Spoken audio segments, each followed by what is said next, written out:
That's really an opportune moment to come over because we're going to talk about a cable, and I was going to go into a little bit about selection of currencies and currency pairs, and as if you're day trading forex, if you're day trading the indices, and most index traders. They kind of know which of the indices they like. They tend to sort of focus maybe on just the SP or the YM.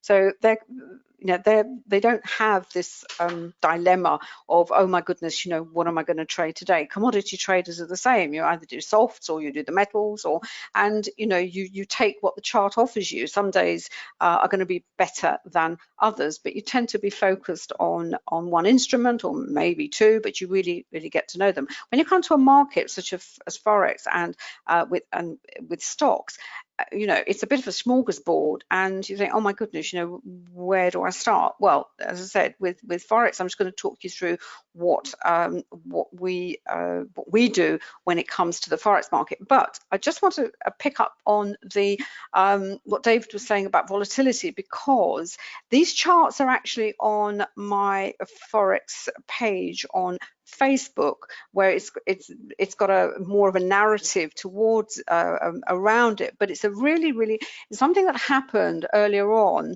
In fact, I hope I can pick it up on the chart here. Right, yeah, here it is. Now this is, and it's also stresses the importance of using multiple time frames.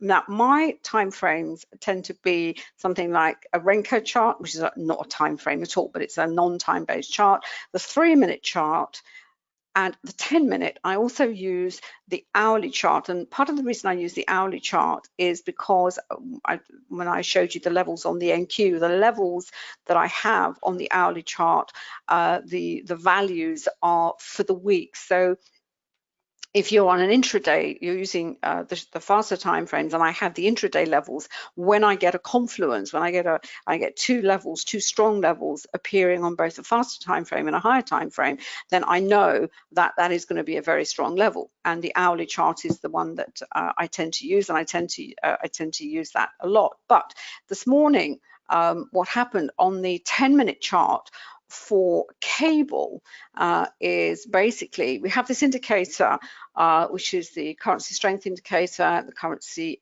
matrix, and what I've isolated out here are the two currencies concerned, which are the dollar, obviously, and the British pound. But if I go to the 10-minute chart, hopefully it's still here. Let's have a look. Let's put some more days in. Hopefully that might bring it in. Let's put 30 days in, and that might bring the actual point. Or I'll have to get the picture. Where is it? Yeah, it was about it's not going to work because there's not enough days. Let me see if I can find it in my original. There we are. Let's have a look. Cable. No, it's not going to. Too much time has elapsed. Essentially, what it was, there was a nice setup that came up on the 10-minute chart. It was actually a move away from congestion, and it was about 10:30 this morning. Let's have a look. Where are we? Here it is. Right. It's this piece of price action here, which is, forget what's been going on subsequently. And this is, again, typical of a lot of the Forex pairs, where you may not get a move coming out of the London session. Perhaps you get congestion, then you have a bit of a move, more congestion, and then some of the action happens in the US session.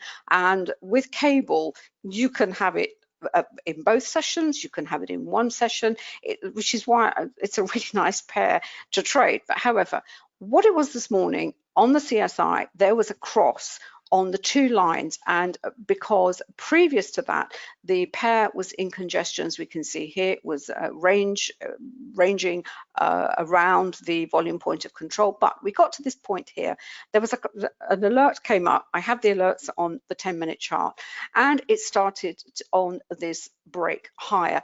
Now the volume underneath it, as you can see here, it was rising. It's not massive, but it looked like a nice breakaway trade. Breakaway trading You can get fake outs. I've talked about this. I've talked about breakaway trading in the past. One of the advantages of breakaway trading is where your stop loss is very easy to, you know exactly where your stop loss is. It's going to be below. Well, certainly here we have the volume point of control. You would put it somewhere, down here. I looked at the levels on the Camarilla, and it looked that there was, as David said, there was a potential for this trade to move up to, in fact, it was up here, 26.65. There was a level on one of my other charts, and it looked fine. Then you see that, and if you're just using one chart, you think, oh, and suddenly it comes to what appears to be a sudden stop, and you have a reversal. But if you were using multiple time frames, and this was actually the 5-minute chart here, what happened was, let's have a look. Here we are. Just push it back. There we are. This is the same timestamp. This was the push away. On the 5-minute chart, we had a volatility candle. The volatility was actually triggered on the 5-minute chart. And you know immediately that if the volatility is triggered, what is likely to happen? You have this reversal within the spread of the candle. Now, what it also tells you is, because people ask us all the time, well, what time frames should I trade? Should I trade this time frame? Should I trade that time frame? And there isn't an easy answer to that. And the answer I gave last week was basically you have to trade the time frames that you feel the most comfortable with. You've seen David on the seconds charts, on the 15-second charts, the 30-second charts. He doesn't have a problem with those. He doesn't have a problem with such fast time frames with the minute chart. You may have a problem. Not a problem. You may feel uncomfortable because you feel the price action is too fast. You can't keep up. It's tiring. Let's be honest. There's a lot going on in these faster time frames. You can see there may be a lot of choppiness. There's a lot of wicks to the candles. We can mitigate that slightly by going to something like a Renko chart, which actually smooths the price action a little bit.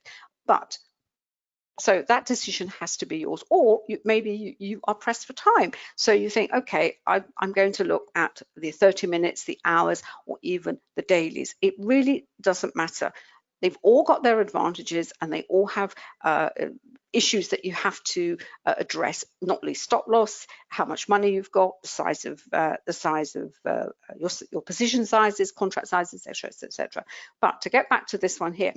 And the reason I like this is because this was triggered on the 5-minute chart, and it was the trigger came in as the move was happening in the 10-minute.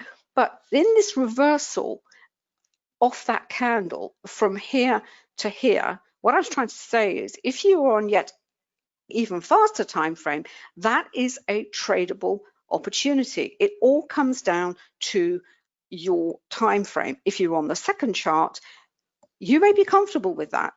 Other people may not be comfortable. So volatility candles, they give you an awful lot of information, as David has explained, but they also highlight potential trading opportunities in other timeframes. That's what I was going to say.